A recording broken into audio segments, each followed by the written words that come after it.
Welcome. I'm Dan Looker, business editor with Successful Farming Magazine, and with me again today is Steve Johnson, a farm management specialist with Extension at Iowa State University.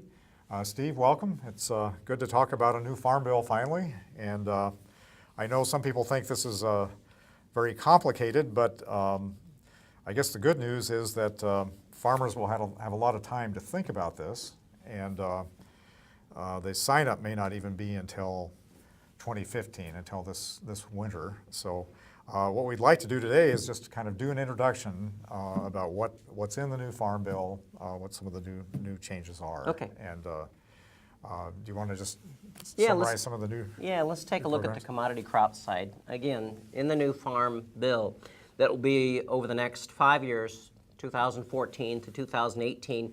Number one, farmers are going to be able to keep their own loan rates, those national loan rates of $1.95 corn, $5 soybeans, adjusted to the county. Those will be the same loan rates we've had since 2002. And then farmers will have a choice of 2 or 3 safety nets. Let's take a look at the first safety net provided by the Farm Service Agency, or FSA. Farmers will choose either ARC or PLC. ARC stands for Agriculture Risk Coverage, and PLC stands for Price Loss Coverage. Right. ARC is a revenue-based program. Right. Kind of, in essence, based on a rolling average of prices and yields. And it could be a county or it could be a farm yield.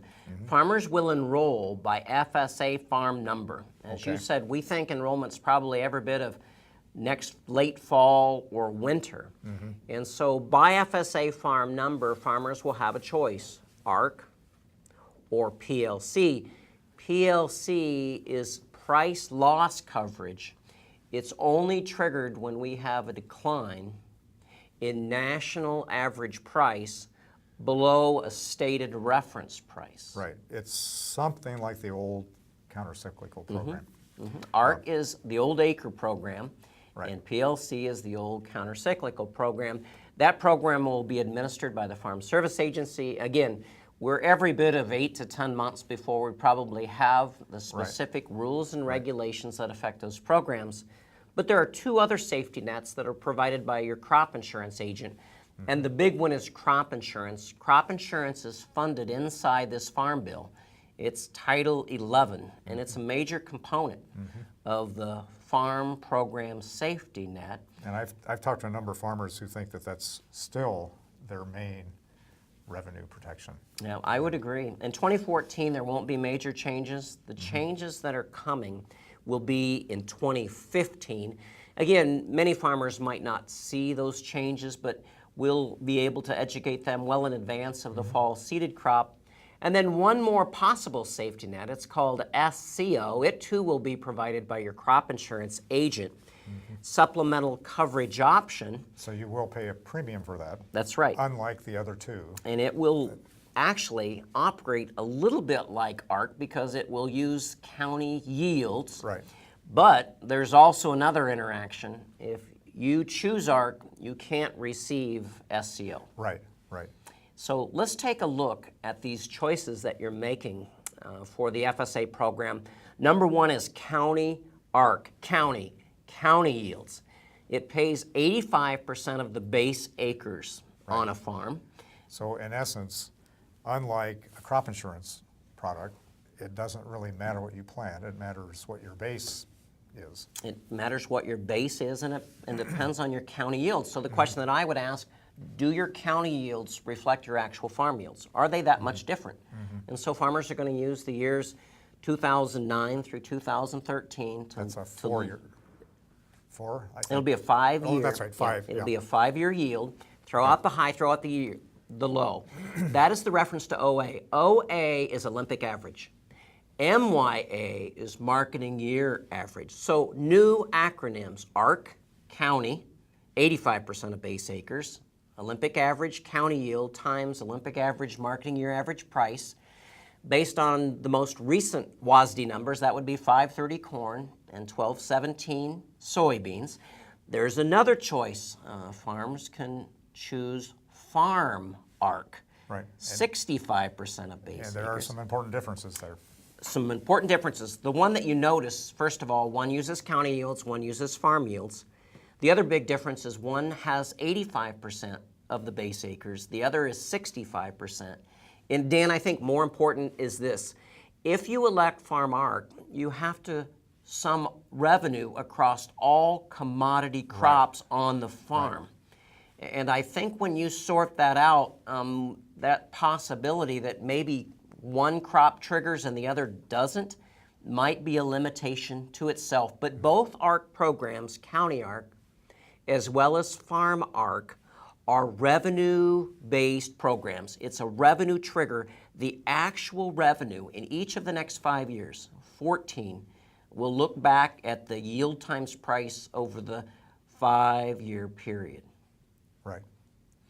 The other choice is a little different, all right? Farms can choose PLC.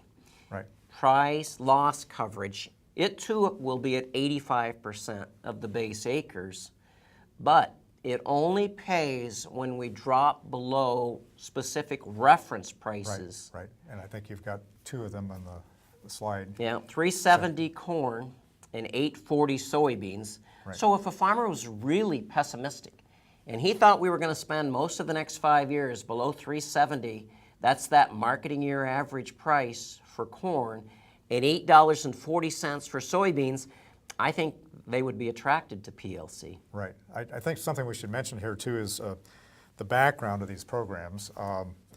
PLC was actually written more for rice and peanuts.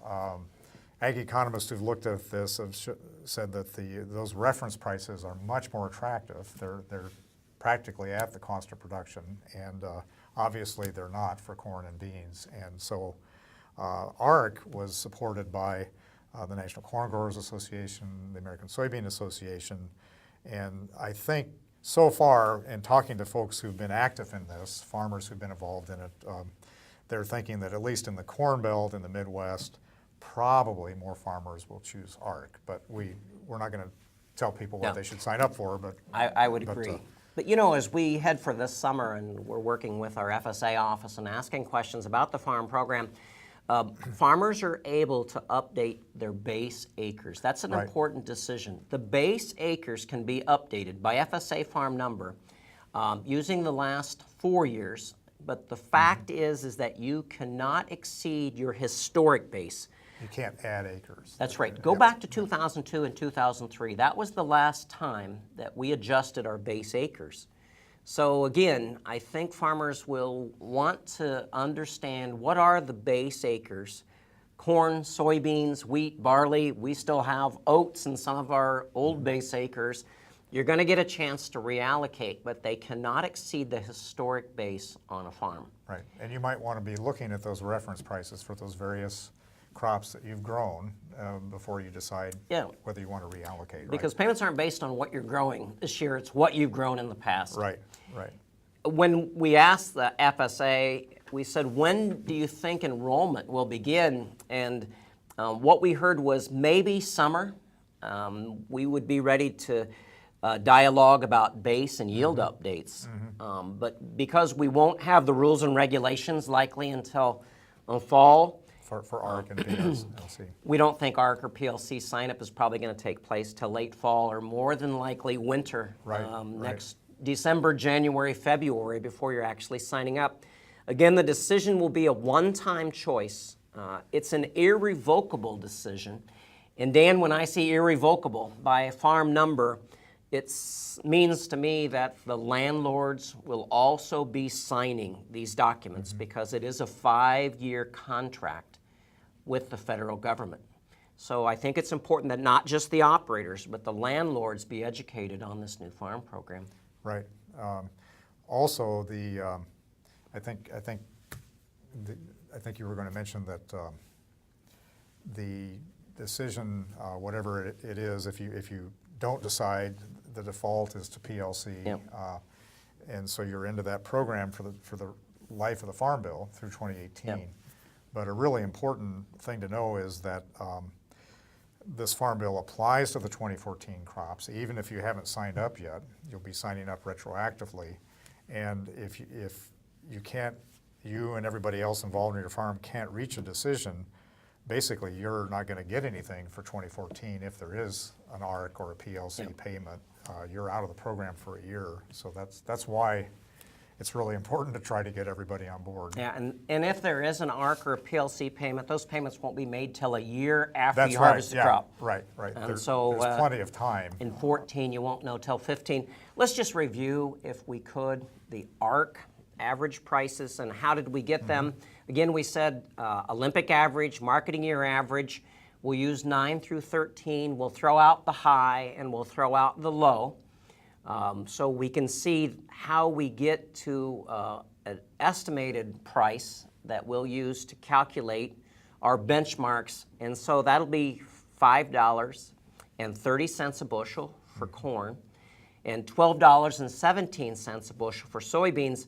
That's a moving target because we still don't know what the 13 marketing year average price will be. We won't know till September. That's why these payments won't be made until a year after you've harvested the crop. Right, and this is a revenue program, so that 530 isn't exactly a Nope. solid number. It's not a price guarantee, Right. it's a revenue guarantee. You still have to multiply that times your Olympic average county yield or Olympic average farm yield to create what we call a benchmark. And then we have to multiply that times 86% to calculate the revenue guarantee. The actual guarantee. So there's some other numbers that So the we have to benchmark believe. is not really the guarantee. Nope. It's a little bit lower. The benchmark is of the that yield times benchmark. price times 86%. And then the ARC payments are made at a 10% band between 86 and 76%.